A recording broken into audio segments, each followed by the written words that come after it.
সানি খুতবার ভিতরে ওলামা হযরত আছেন, জিজ্ঞেস করবেন আরহামু উম্মতি বি উম্মতি আবু বকর ওয়া আশাদ্দুহুম ফি আমিরিল্লাহিল আমার। উম্মতের ভিতরে নবীর পরে সবচেয়ে নরম দিলের মানুষের নাম আবু বকর, আর সবচেয়ে কঠোর দিলের মানুষের নাম হযরত ওমর। একটু আওয়াজ করে বলেন আল্লাহু আকবার।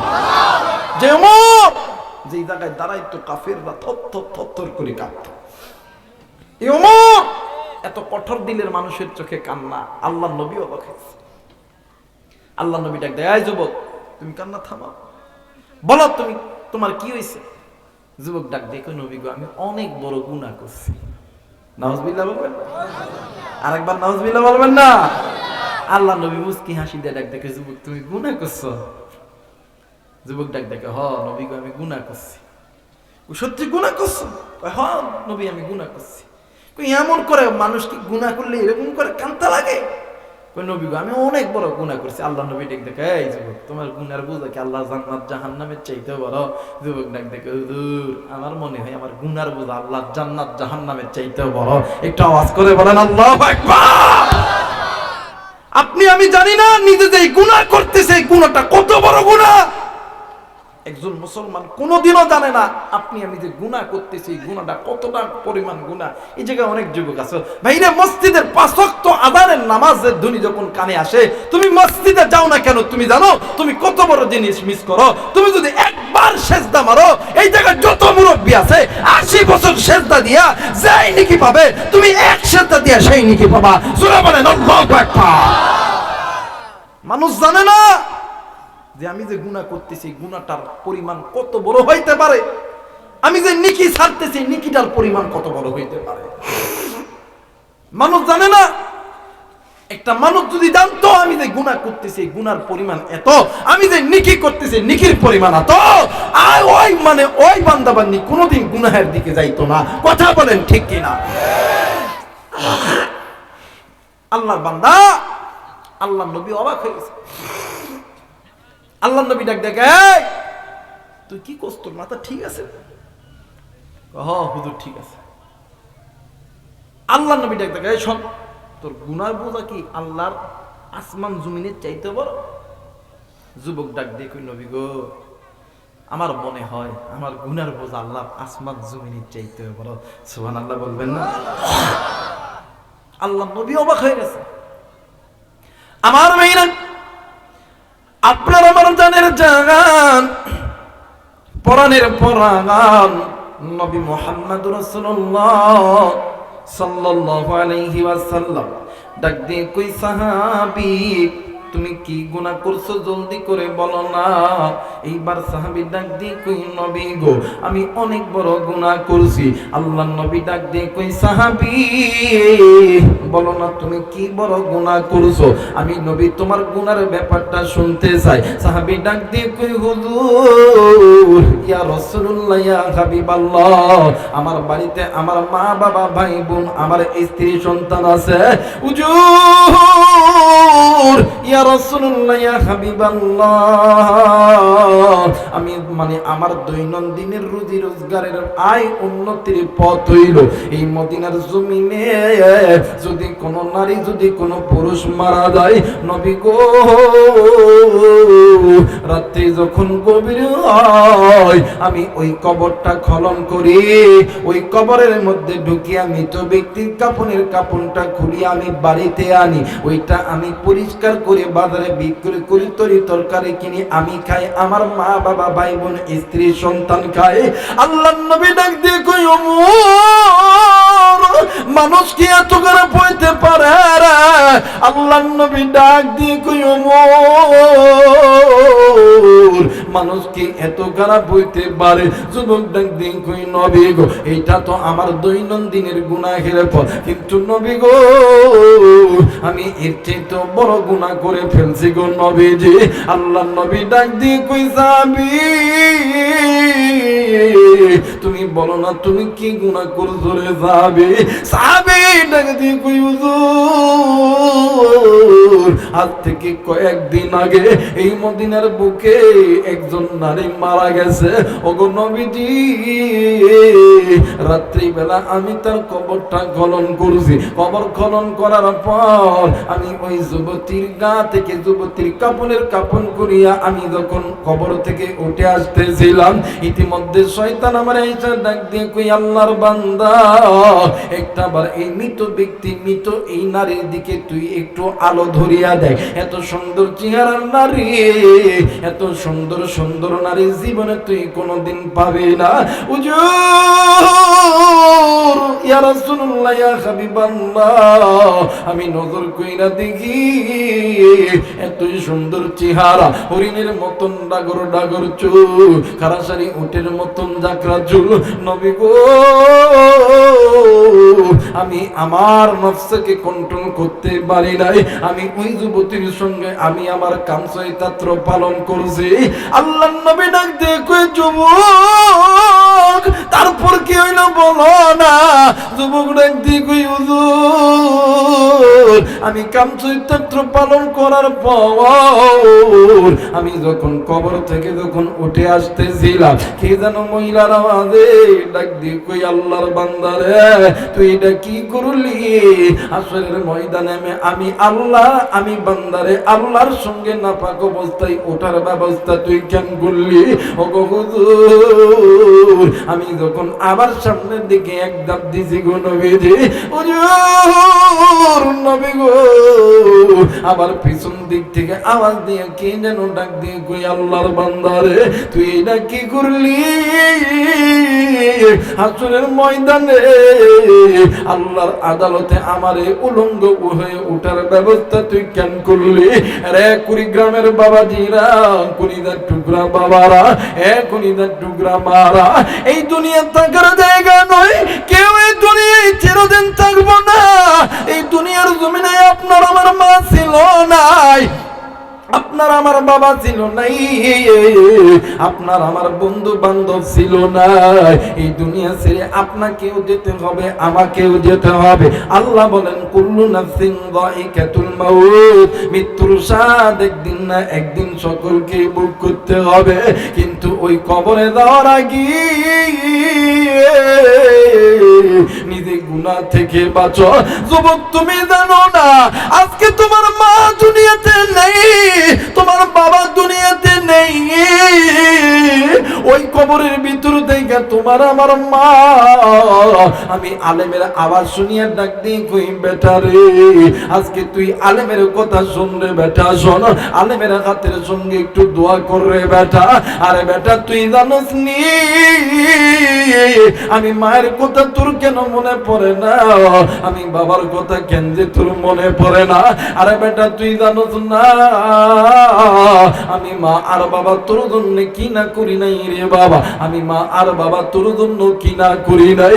তোর জন্যই আমি মা আর বাবা কোনোদিন সুদকে সুদ বলিয়া গণ্য করি নাই, ঘুষকে ঘুষ বলিয়া গণ্য করি নাই, হারামকে হারাম বলিয়া গণ্য করি নাই।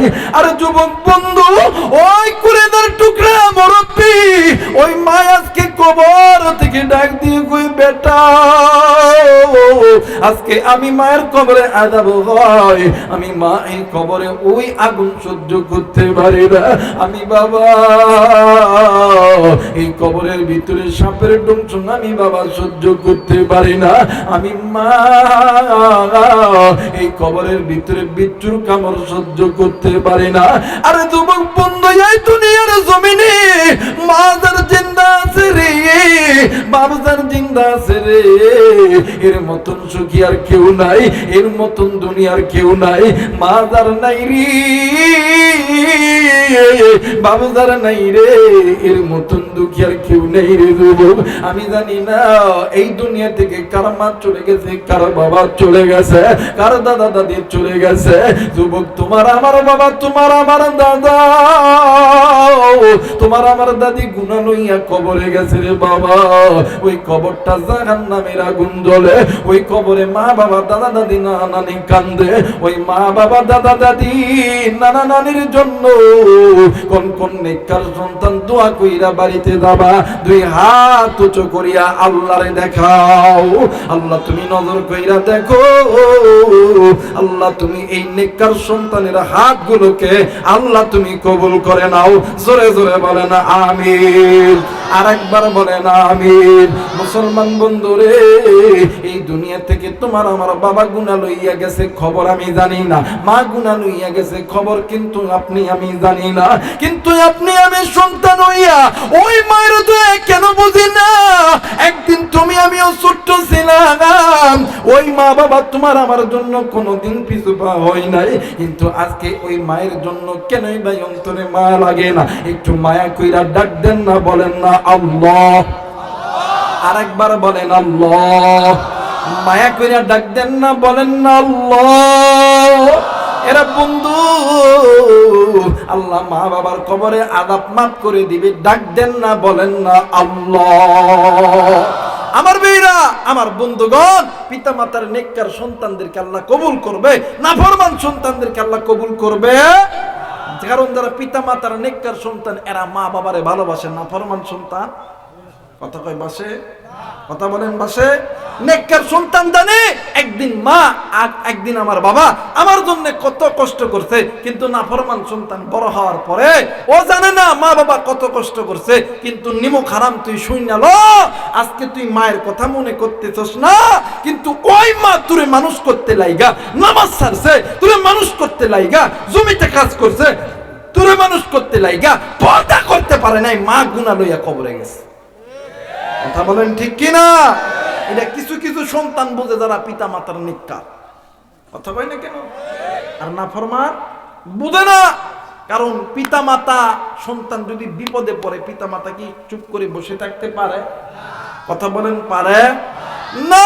কিন্তু আফসোসের বিষয় হইল মা বাবা যদি বিপদে পড়ে বৃদ্ধ বয়স হয়ে যায়, কিন্তু সন্তান বড় হওয়ার পরে মা বাবার খবর নেয়, কথা বলেন নেয়।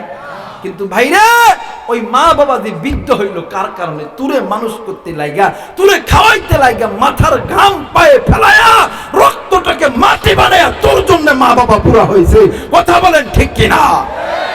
একজন মা বাবা সন্তান যদি না জন্ম দিত, মা বাবার হায়াত হতো 100 বছর, আর সন্তান জন্ম দেওয়ার কারণে মা বাবার হায়াত হয়ে যায় কারো 30, কারো 50, কারো 40 বছর।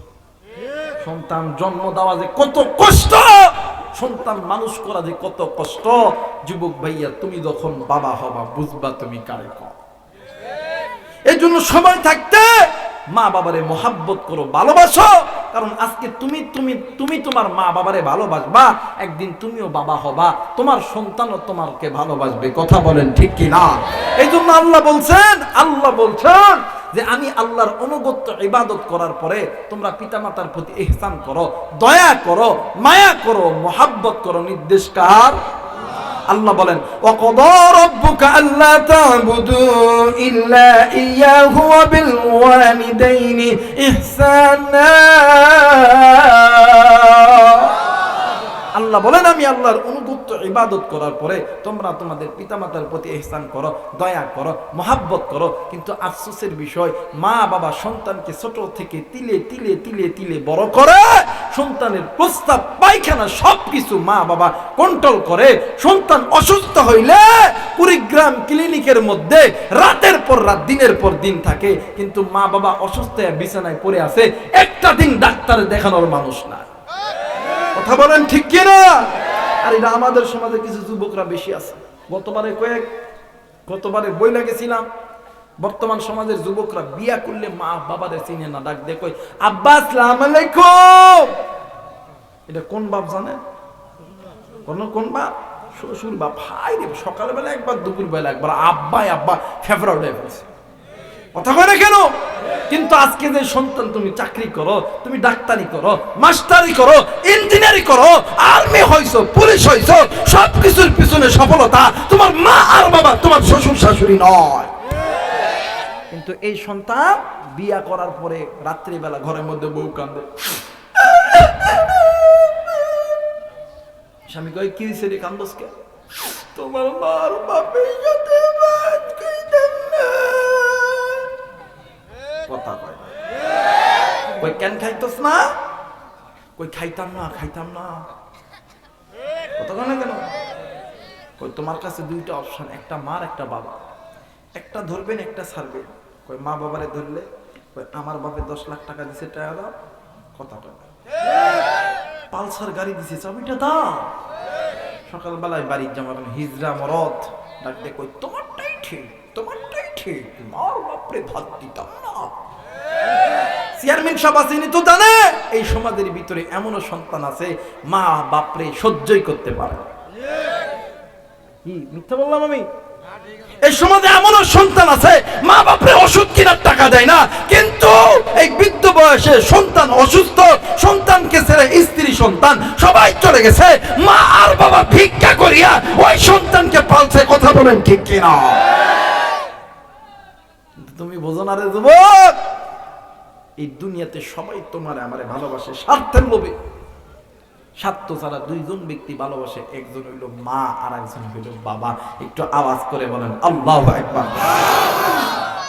আমার নবী সাহাবায়ে কেরামদেরকে বলতেন, সাহাবায়ে কেরাম রে, যাদের মা বাবা জিন্দা আছে এই মা বাবারে কদর করো, মোহাব্বত করো, থাকতে কদর করো, চইলা গেলে বাবা। আজ আমি নবীর যদি মা থাকতো বাবা থাকতো, আমি আল্লাহর পয়গম্বর মা বাবার পা আমি আমার কাঁধ থেকে কোনোদিন নামাইতাম না। একটু আওয়াজ করে বলেন আল্লাহু আকবার। কারণ এই দুনিয়াতে যে বান্দাবান্দি পিতামাতাকে খুশি করতে পারবে, আল্লাহ ওই বান্দাবান্দিকে খুশি করায় দিবে। বলেন তো দিকে হাসরের ময়দান যেদিন কায়েম হবে, নবী যদি কয় এই আবু রায়হান, আল্লাহ কবে আল্লাহ এই হুজুর আবু রায়হান এটা আমার উম্মত না, আল্লাহ কবে দাঁড়া আসস কে তুই নাই হঠাৎ